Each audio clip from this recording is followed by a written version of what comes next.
ഇന്ന് ദൂരദർശനിൽ ഒരു സിനിമാ പ്രദർശനമുണ്ട് 8 മണിക്ക്, കേരള സ്റ്റോറീസ്. അപ്പോൾ ഇതിന് വ്യാപകമായ പ്രതിഷേധമാണ്.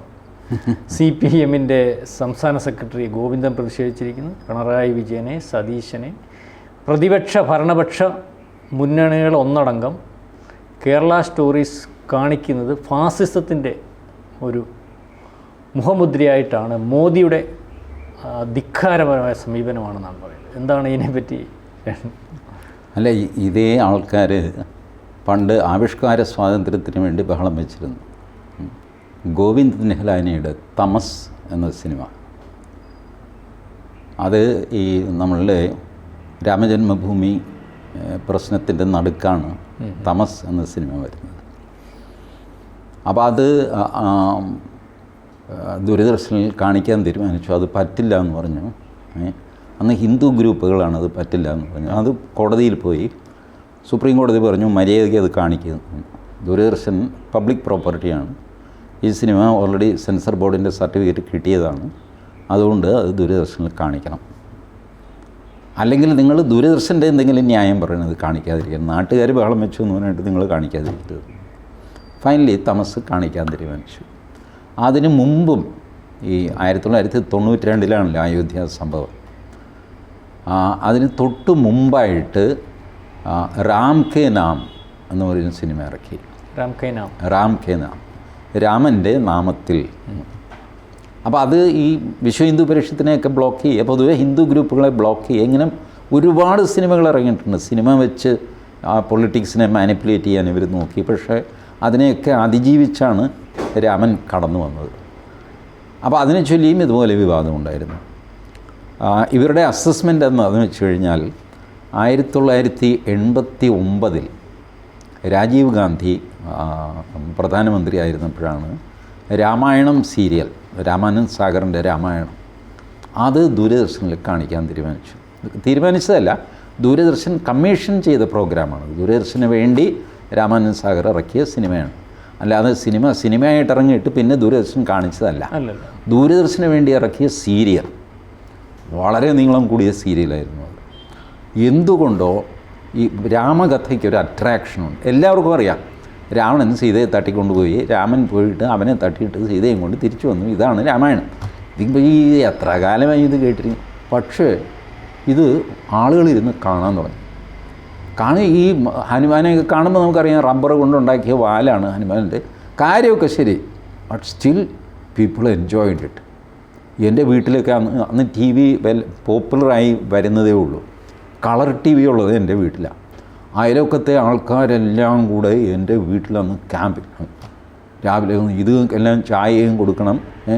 എൻ്റെ അമ്മയ്ക്കും ഭാര്യയ്ക്കും ഒക്കെ ഇടയ്ക്ക് ദേഷ്യം വരും. പണ്ട് എല്ലാം കൂടെ വന്നിട്ട് 9 മണിക്കാണ് സീരിയൽ തുടങ്ങുന്നത്.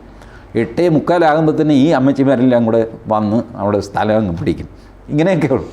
അങ്ങനെ രാമായണം ക്ലിക്ക് ചെയ്തു. അതുകൊണ്ടാണ് ഈ രാമനൊരു ബൂസ്റ്റ് കിട്ടിയത് എന്നൊരു തിയറി ഇവരുടെ ഉണ്ട്. അതിന് തൊട്ട് പിന്നാലെ മഹാഭാരതം വന്നു. അത് കഴിഞ്ഞപ്പോൾ ചാണക്യൻ എന്ന് പറഞ്ഞ സീരിയൽ വന്നു. മൊത്തം ഹിന്ദു പ്രൈഡിനെ, ഹിന്ദുവിൻ്റെ അഭിമാന ബോധത്തെ വർദ്ധിപ്പിക്കുന്ന സീരിയലുകളാണ് വന്നത്.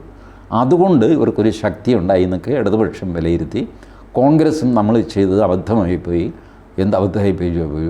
രാമായണം സീരിയൽ, ഇപ്പോൾ രാമായണം സീരിയൽ ഇല്ലായിരുന്നു എന്ന് വയ്ക്കുക, അപ്പോഴും ഈ പറഞ്ഞ സംഭവങ്ങളൊക്കെ നടക്കും. ബട്ട് സ്റ്റിൽ അവർക്ക് നമ്മളായിട്ട് അതിനൊരു സഹായം ചെയ്തു എന്നൊരു കുറ്റബോധം. ഇപ്പോൾ ഈ കേരള സ്റ്റോറി വന്നു കഴിഞ്ഞപ്പോൾ അവർക്ക് ആവിഷ്കാര സ്വാതന്ത്ര്യം പ്രശ്നമല്ല.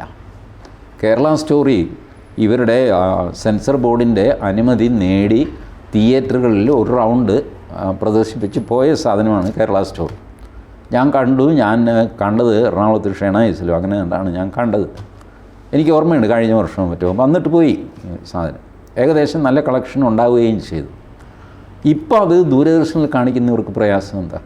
അങ്ങനെയാണെങ്കിൽ അന്ന് തിയേറ്ററിൽ കാണിക്കുമ്പോൾ ഇവർ പ്രശ്നമുണ്ടാക്കി. ഇല്ല, 1-2 സ്ഥലത്ത് പോപ്പുലർ ഫണ്ടുകാർ വിഷയമുണ്ടാക്കി.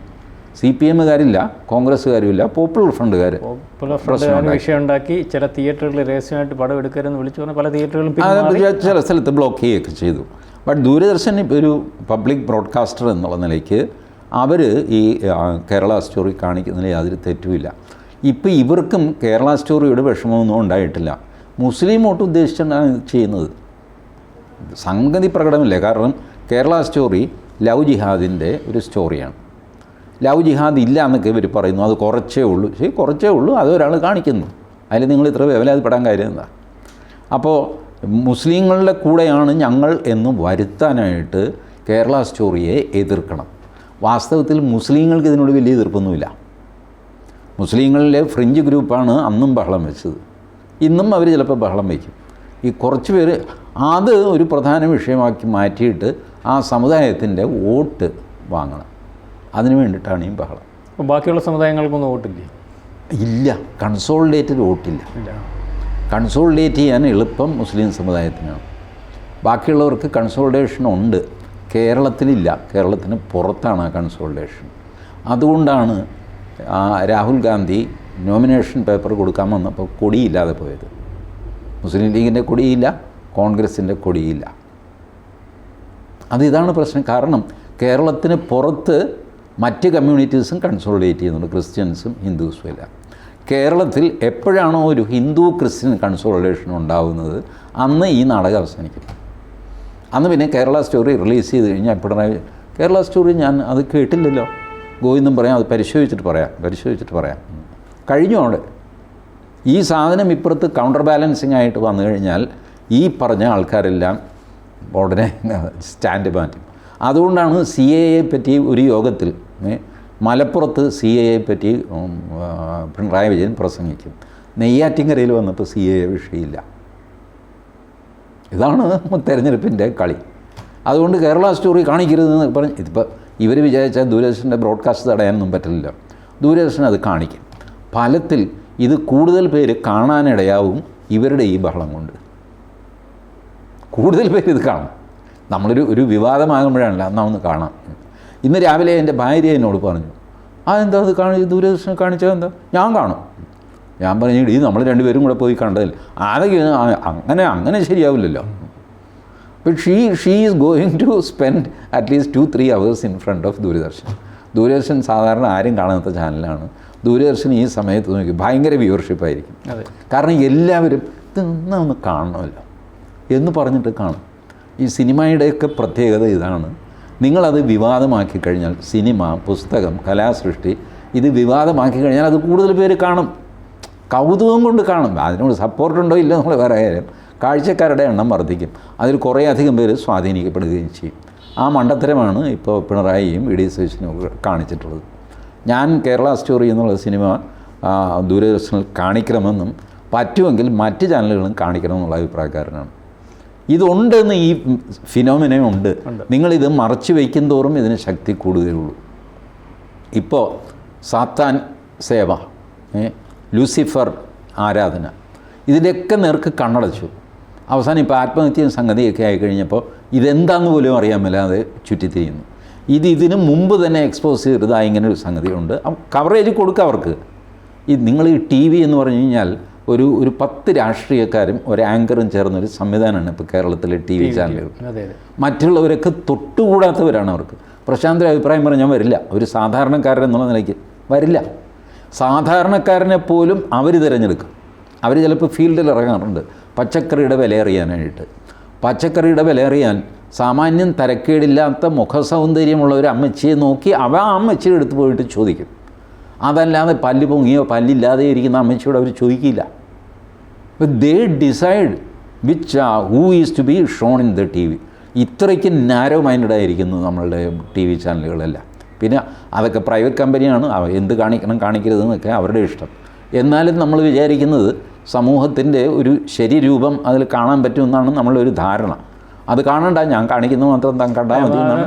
ശരി, ഈ TV ചാനലിൻ്റെ കാര്യം ചേട്ടൻ പറഞ്ഞപ്പം അവരെന്ത് കാണിക്കണമെന്ന് മുതലാളിമാർ തീരുമാനിക്കുന്ന ഒരവസ്ഥയുണ്ടെന്ന് പറയുമ്പോൾ ഇപ്പം അതുകൊണ്ട് മാത്രം പറയും. ഇപ്പം NCERT +2 പുസ്തകത്തിൽ ശ്രീ ഗുജറാത്ത് കലാപം ഇല്ല, പ്രാണപ്രതിഷ്ഠയുടെ വിഷയമുണ്ട്, ഇത്തരത്തിൽ ആണ് മുന്നോട്ട് പോകുന്നതെന്ന് പറഞ്ഞുകൊണ്ട് മലയാളം സിലബസിൽ ഏഷ്യാനെറ്റ് ശരി മലയാളം സിലബസിൽ മലബാർ കലാപമുണ്ടോ? ഇല്ല, അതാ പറയാം. അല്ല, ഇത് കേട്ടോട്ടെ, അത് പറഞ്ഞ് രാവിലെ അത് പ്രക്ഷേപണം ചെയ്തുകൊണ്ടിരിക്കുന്ന ചാനൽ ഏഷ്യാനെറ്റാണ്. ഈ ഏഷ്യാനെറ്റ് ചാനൽ എന്ന് പറഞ്ഞാൽ ആരുടെ ചാനലാണ്? കേരളത്തിൽ ഇപ്പം തിരുവനന്തപുരത്ത് മത്സരിക്കുന്ന രാജീവ് ചന്ദ്രശേഖരൻ്റെ ചാനൽ. അങ്ങനെ അത് കൈ കഴി അല്ല, അങ്ങനെ കൈ കഴിയും എൻ്റെ ചാനലാണ്, പക്ഷേ ഞാനത് പക്ഷേ ആ ചാനൽ അങ്ങനെ കൈ കഴിയുന്നത് കൊണ്ട് കാര്യമുണ്ടെന്ന് എനിക്ക് കാര്യമൊന്നുമില്ല. എൻ്റെ ഒരു അഭിപ്രായം ഞാൻ പറയാം, സത്യസന്ധമായിട്ട് മാധ്യമ പ്രവർത്തനം നടത്തേണ്ടത്. ഞാൻ അതിൻ്റെ മുതലാളി എന്നുള്ള നിലയ്ക്ക് ഞാനാണ് ഏഷ്യാനെറ്റിൻ്റെ മുതലാളിയെങ്കിൽ ഞാനും ഇതിലിടപെടില്ല. ആ എഡിറ്റോറിയൽ ഫ്രീഡം. പക്ഷേ ഒരു കാര്യം, നിങ്ങൾ നുണ പറഞ്ഞ് ഇല്ലാത്ത പ്രശ്നം ഉണ്ടാക്കുകയാണെങ്കിൽ അതിന് ഞാൻ അതെ ഞാനതേ പറഞ്ഞുള്ളൂ. നിങ്ങൾ സത്യം പറഞ്ഞ പ്രശ്നമുണ്ട്, ചേട്ടൻ ഇടപെടണ്ട. ചേട്ടൻ അതിൻ്റെ മുതലാളി ചേട്ടനാണെങ്കിൽ ചേട്ടൻ ഇടപെടണ്ട. പക്ഷേ ആ ചാനൽ പറയുന്ന കാര്യങ്ങൾ ശരിയായ കാര്യങ്ങളാണോ എന്ന് പരിശോധിച്ചിട്ട്, അല്ലെങ്കിൽ അതിനകത്ത് ഇടപെടാനുള്ള ഒരു സംവിധാനം. എനിക്ക് രാജീവ് ചന്ദ്രശേഖരോട് ഇതേ ചോദിക്കാനുള്ളൂ. നാളെ ഏഷ്യാനെറ്റിൽ എല്ലാവരും തുണി പൊക്കി നിൽക്കുന്നു, നിങ്ങൾ ഇടപെടുമോ? അതോ അത് അവരുടെ സ്വാതന്ത്ര്യം എന്ന് പറഞ്ഞിരിക്കുമോ? ഇതെന്താ പറയുക, ഞാൻ ഉടമസ്ഥനാണ്, പക്ഷേ എനിക്ക് ഞാൻ തന്നെ എൻ്റെ മുഖം കാണിക്കണമെങ്കിൽ ഞാൻ തൊഴണം, എല്ലാവരും തൊഴുന്ന പോലെ പുള്ളി ആക്ഷനൊക്കെ കാണിച്ചു. ഇങ്ങനെ what a nonsense. You are the owner of that and you say that whatever nonsense they do I endorse it. That cannot be. See, if they are running a false narrative against anybody, not only for BJP, against anybody, if they are running a false narrative, you have to interfere. Otherwise, you are financing hooliganism. അതെ, അതാണ് എൻ്റെ അർത്ഥം. തെമ്മാടികളെ നിങ്ങൾ കാശ് മുടക്കി പ്രോത്സാഹിപ്പിക്കുകയാണ്. കാണാൻ ആളുണ്ടെന്നുള്ളത് എല്ലാത്തിനും ന്യായമാകുന്നില്ല. എന്തെങ്കിലും തെമ്മാടിത്തരം കാണിച്ചു കഴിഞ്ഞാൽ കാണാൻ ഒരുപാട് ആളുണ്ടാവും. അതാണ് ഞാൻ ഈ എക്സ്ട്രീം ഉദാഹരണം പറഞ്ഞത്. ഏഷ്യാനെറ്റിൽ അവർ അനൗൺസ് ചെയ്യുകയാണ്, നാളെ 12 മണിക്ക് തുണിയില്ലാത്ത സ്ത്രീയെയും പുരുഷനെയും ഞങ്ങൾ കാണിക്കുന്നു, ലൈവ് കാണുമിൻ, സന്തോഷിപ്പിൻ എന്ന്. 12 മണിക്ക് എന്തായിരിക്കും ഏഷ്യാനെറ്റിൻ്റെ വ്യൂവർഷിപ്പ്? ബാക്കി ചാനലുകളൊക്കെ പൂട്ടിപ്പോകും, ഇത് മാത്രമേ ഉണ്ടാവുള്ളൂ. Will you do that? Rajeev Chandrasekhar അത് ചെയ്യുമോ? ചെയ്യണം. ഇത് പറയുമ്പോഴുണ്ടല്ലോ, ചുമ്മാ എനിക്കൊന്നുമില്ല, ഭരണഘടനാദത്തമായ അവകാശം, ഭരണഘടനയൊക്കെ എല്ലാവർക്കും ഒക്കെ അറിയാം, ഇദ്ദേഹത്തിന് മാത്രമൊന്നുമല്ല. അപ്പോൾ അദ്ദേഹത്തിൻ്റെ ആ പ്രസ്താവനയോട് ഒരിക്കലും യോജിക്കാൻ പറ്റില്ല. He is absolving the responsibility. I need money but I am not responsible. അതിൻ്റെ കാശ് എനിക്ക് വേണം, പക്ഷേ ഉത്തരവാദിത്തം എനിക്കല്ല.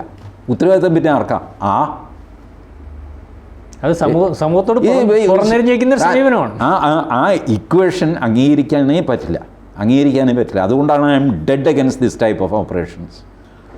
Okay, if you are sinking your finance in that, the consequences are to be suffered by you. Not that ലാഭം വരുമ്പോൾ എല്ലാം എൻ്റെത്, നഷ്ടമോ അത് വേറെ ആരെങ്കിലും സഹിച്ചോളണം. അല്ലെങ്കിൽ അത് ഉണ്ടാക്കുന്ന സമൂഹത്തിലുണ്ടാക്കുന്ന ദുഷ്പ്രവണതകൾ അതിന് ഞാൻ ഉത്തരവാദിയല്ല. അതെങ്ങനെ ഉത്തരവാദിയല്ല? ഫൈനാൻസ് ആണല്ലോ ഏത് കമ്പനിയുടെ അടിത്തറ നിങ്ങൾ പറഞ്ഞു കൊടുക്കുക, എന്നിട്ട് മുകളിൽ നടക്കുന്നതിന് ഞാൻ ഉത്തരവാദിയല്ല എന്ന് പറഞ്ഞാൽ മനഃപൂർവ്വം പറയുന്നു. Anyway that is another thing. ഈ ദൂരദർശൻ ഒരു ഇടതുപക്ഷ അഡ്ഡയാണ്, അറിയാമോ? ഇല്ല. തിരുവനന്തപുരം ദൂരദർശൻ മൊത്തം ഒരു ഇടതുപക്ഷ അഡ്ഡയാണ്. അതിൽ കാര്യങ്ങൾ, പ്രോഗ്രാംസ് ഒക്കെ തീരുമാനിക്കുന്നത് ഇടതുപക്ഷക്കാരാണ്. വർക്കേഴ്സിൽ കുറേയധികം ദേശീയവാദികളുണ്ട്, ജോലിക്കാരിൽ. ബട്ട് മാനേജ്മെൻറ്റിൽ മുഴുവൻ ഇടതുപക്ഷക്കാരാണ്. അപ്പോൾ പിന്നെ കേരള സ്റ്റോറി എങ്ങനെ കാണിക്കുന്നു? മോളിൽ നിന്നുള്ള നിർദ്ദേശം അനുസരിച്ച് എല്ലാ ടി വിയിലും ഇത് കാണിക്കണം, അല്ലെങ്കിൽ കേരളത്തിൽ കാണിക്കണം എന്ന് പറഞ്ഞ് നിർദ്ദേശം വന്നിട്ടുണ്ട്. അതുകൊണ്ട് കാണിക്കണം. അല്ലെങ്കിൽ തല്ലിക്കൊന്നാൽ തിരുവനന്തപുരം ദൂരദർശൻ ഇത് കാണിക്കില്ല. ഈ ചർച്ച തിരുവനന്തപുരം ദൂരദർശൻ കാണിക്കുകയാണെങ്കിൽ ഞാൻ പറയാം, അവിടെ ഇരിക്കുന്ന തലപ്പത്തിരിക്കുന്നവനൊക്കെ CPMൻ്റെ വാലാട്ടികളാണ്. They are slaves yet to be removed by Modi government. This is what is going on. എന്തുകൊണ്ടാണ് ദൂരദർശന് ഗതി പിടിക്കാതെ പോയത്? പ്രശാന്തിന് അറിയാമോ? കേരളത്തിൽ ഏറ്റവും അധികം റീച്ചുള്ളത് ദൂരദർശനാണ്. ഏറ്റവും വലിയ ചാനലെന്ന് ഞാൻ പറയില്ല, ഏറ്റവും അധികം റീച്ച്. ഏത് മലമുകളിൽ ഒരു ആൻറ്റിന വെച്ച് കഴിഞ്ഞാൽ ദൂരദർശൻ കിട്ടും നിങ്ങൾക്ക്. മറ്റ് ചാനൽ കിട്ടണമെങ്കിൽ കേബിളും വലിച്ച് തെക്കും വടക്കും നടക്കണം. കേബിൾ വലിച്ച ഗ്രാമം തന്നെ ഞാൻ ജനിച്ച ഗ്രാമത്തിൽ കേബിൾ വന്നിട്ടുണ്ട് ഏഷ്യാനെറ്റിൻ്റെ. അത് പലപ്പോഴും പൊട്ടിയും പൊളിഞ്ഞും ഒക്കെ പോകും, 2-3 ദിവസം ഇല്ല. TV ശരിക്കും കാണാൻ പറ്റില്ല. പക്ഷേ ആൻറ്റിന വെച്ച് കഴിഞ്ഞാൽ നിങ്ങൾക്ക് ദൂരദർശൻ കിട്ടും. ഇത്രയധികം റീച്ചുള്ള വേറൊരു TV ഇല്ല. But what is their contribution? അവരെത്രാം സ്ഥാനത്താണ് നിൽക്കുന്നത് വ്യൂവർഷിപ്പിൽ? പണ്ട് എവിടെ നിന്നിരുന്നു ദൂരദർശൻ?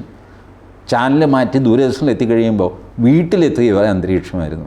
ആലമ്പ് ബഹളമൊന്നുമില്ല, സത്യസന്ധമായ വാർത്തകൾ, പ്രോഗ്രാംസൊക്കെ. ഇപ്പം അങ്ങനെയൊന്നുമല്ല.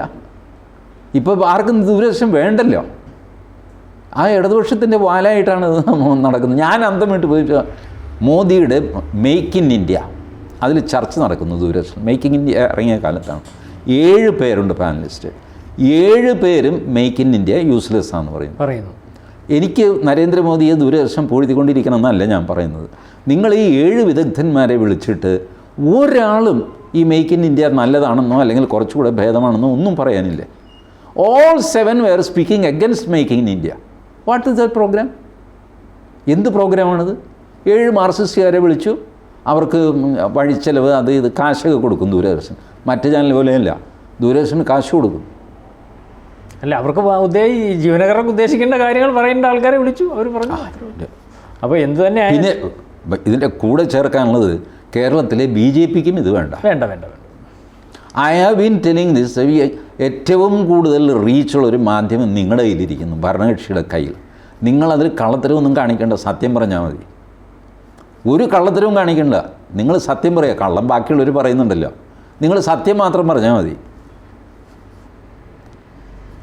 സത്യം പറയുന്ന ഒരു ചാനൽ ഉണ്ടാവട്ടെ, അല്ലെങ്കിൽ സത്യം പറയുന്ന വലിയ പ്രയാസമാണ് സത്യം പറയുന്നതൊക്കെ പറഞ്ഞു കഴിഞ്ഞാൽ. സത്യം പറയുന്ന നമുക്ക് പറയാം, നമുക്ക് ആരോടും ബാധ്യതയില്ലാത്തതുകൊണ്ട് എനിക്കും പ്രശാന്തിനും ഇവിടെ ഇരുന്നുകൊണ്ട് സത്യം പറയാം. ബാക്കിയുള്ളവർക്കൊക്കെ അവരുടെ പുറകിൽ പലവിധ ചരടുകൾ ചട്ടങ്ങളൊക്കെ ഉണ്ട്, അതിന് പുറത്തേക്ക് അവർക്ക് പ്രവർത്തിക്കാൻ പറ്റില്ല. എന്തായാലും കേരള സ്റ്റോറി എന്ന സിനിമ ദൂരദർശനിൽ കൂടെ ആൾക്കാർ കാണട്ടെ. അതിനകത്ത് വാസ്തവങ്ങളുണ്ടെങ്കിൽ അതിൽ നിന്നും വാസ്തവം ഉൾക്കൊണ്ട് തിരിച്ചറിവുണ്ടാവട്ടെ. അതിന് ആരും വെപ്രാളപ്പെടേണ്ടതില്ല. അത് പിണറായി വിജയനായാലും VD സതീശനായാലും ഗോവിന്ദനായാലും ഒരു വെപ്രാളത്തിൻ്റെയും കാര്യമില്ല.